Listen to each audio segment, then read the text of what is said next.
So you were in San Francisco, or what happened about that? How did you move suddenly from being a high school student and meeting Tyler? You were a high school student in Sydney and then moving to San Francisco. And so this was after I'd sold Taxi Pro. Yeah. I was going through this exploratory phase of like, what's next, which is very similar to what I'm doing now. But one of the big things there was like, I'd always wanted to move to San Francisco and move to the US, because the way that startups and everything worked in Australia at that time was there were no like VCs. It was all people saying, oh, we'll give you 200K and take 51% of the company. And then like you do all the work and we'll take all the reward.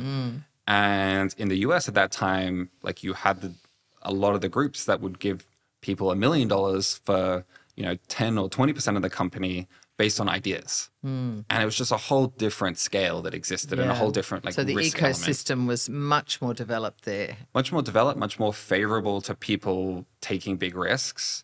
Australia was very conservative, and it still is, like at this point in the startup ecosystem, somewhat conservative with how they think about building things. But yeah, at the time for me, it was like this mecca, the place that you go, that if you want to make it in the land of startups, you have to make it to San Francisco. And so that was my goal. Okay, so you moved there, and did it prove to be the mecca? I mean, I know Loungebuddy proved successful, but did it make it easier? A mix of things. I think one, it definitely makes it easier. Just the concentration of some of the smartest people that you'll meet, all focused on trying to do innovation, and because everyone's coming together under the same goals, it's a lot easier to meet very interesting people, and it's just any company that you want to speak to is based there, and that you want to work with is based there.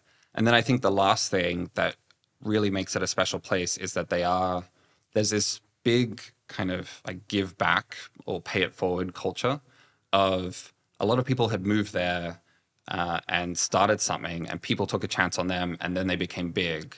And so there's this culture around like, someone took a chance on me, I'm going to take a chance on other people as well, or I'm going to respond to that email like that CEO that one time responded to me. And so everyone has this ethos around like wanting to pay it forward, or that anyone could be anything. And I'd like to see more of that here, more openness to that. And there's like a lot of it that exists now, which is really exciting coming back.